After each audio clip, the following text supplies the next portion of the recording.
the flute gives us a sound that we don't expect, our brain kicks in and says, whoops. And what do we do when we're playing? We often stop and say, oops, sorry. We register that sound we didn't expect, that note we didn't expect, as a mistake. However, especially if you're improvising, nobody knows that you've made a mistake. Your brain registers it, and the only thing that happens when you say, oops, sorry, is everybody goes, oh, that was a mistake. They didn't know it. So this video is about the 3 common ways that we make mistakes and the way I've learned to accommodate those mistakes. The first and the primary way is, Peter Phippen taught me this, every time you're playing in your home, every time you're practicing, you're performing. Treat it like a performance, which means primarily there are no mistakes. Learn to accommodate every sound that comes out of this instrument. You can't take it back. It's out there. Learn to accommodate those sounds and incorporate them in your music. Basically, this means keep on going. And we'll show you some particular ways to keep on going. But the primary thing is retrain your brain that there are no mistakes. Every sound that comes out of this instrument is a gift. You're going to use that in order to make music. So we're going to look at 3 ways to 3 common ways that mistakes are made and how to accommodate each one. The first very common unexpected note is on the bottom note, all holes closed. Often at the end of a song, we're coming down and we're landing on the bottom note. We intend to land on the bottom note. We're bringing it down. I'll simulate the end of a song. Let's see what happens.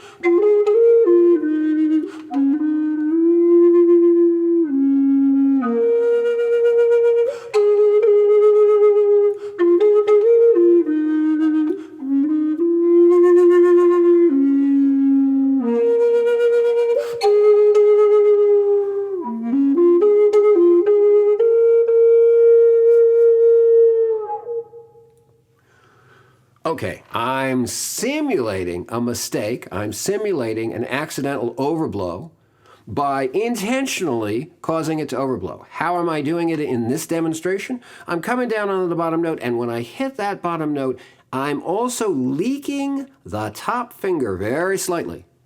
Try it on your flute. If you hold the bottom note and just crack the top finger or rotate it up slightly just to give a leak, sounds like this. I'm causing the flute, instead of vibrating in one long vibration, to cut the vibration in half, and it goes up an octave. Goes up an octave into what we call the second register. So I'm simulating that. I'm also intentionally raising my eyebrow and making a bit of a face to sort of signal to you what's happening. But the more smoothly you can accept those unexpected notes, the better.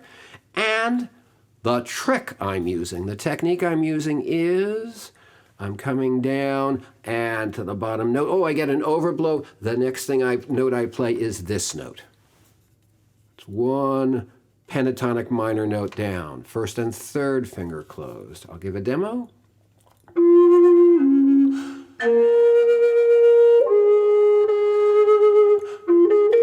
Almost always works melodically. You could even go in the other direction. If you have more notes in the second register, maybe you can use that. Might sound like this.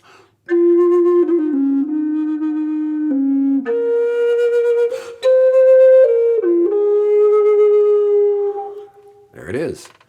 So, put that to use.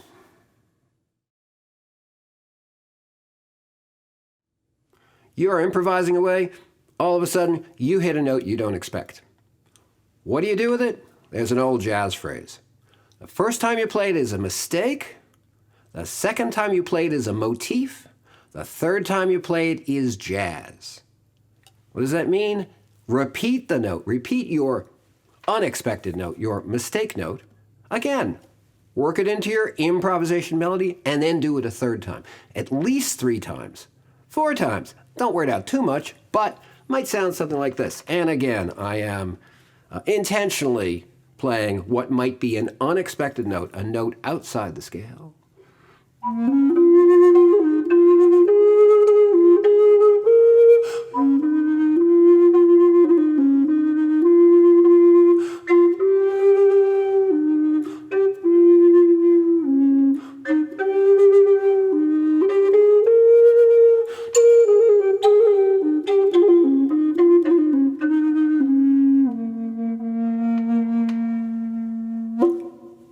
There it was.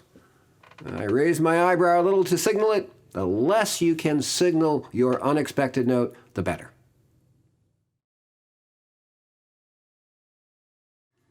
Now the third situation we're going to look at, and what can be the most challenging to handle, is you're not improvising, you're playing a song everybody knows. It's almost like they've got the sheet music in front of them. They know it. It's part of their culture. They know the melody, and you have introduced a new note. Maybe you've played an incorrect note as far as the sheet music is concerned that isn't in the original, but is part of the scale. I'm actually going to do it with a note that's outside the scale. What do I do in this situation? You're on the path of the melody everybody knows, and you hit a speed bump. Take that as an opportunity and launch into a section of improvisation.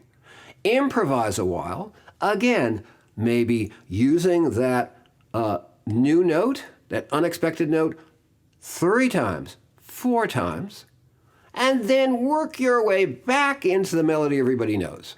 If you do, I'm going to be raising my eyebrows, but if you can do it without and raising your eyebrows and carry on everybody, first of all, many people might not notice, okay? But if they notice, they might even say, oh, that was cool. Improvisation on the melody I know. On this melody that you might know. I'll give it a go.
So, I made 2 mistakes. One, the one I intended, and while trying to work my way back to the melody that I knew, I made an actual second unintended mistake. There it was. So, that is first time I do this in workshops to demo it, but I'm always using my intended mistake note, and that was actually an intended mistake note plus a note that wasn't intended, an actual mistake in front of the camera, in front of everybody on YouTube and Vimeo. Hope you can use that. Hope you have a good time with that. Click on the like button if you think this video might be useful to other flute players. And if you like the video and you want to be notified about it, click on subscribe, click on the little bell. Hope you can join us for more FluteCast. By the way, this is FluteCast number 70. We have 69 other FluteCasts out there. Have a great time. Hope you can join us at a workshop. Oops, I'm going to start the whole video over. The whole thing was a mistake now. Okay. This is serious. No laughing. Not a laughing matter.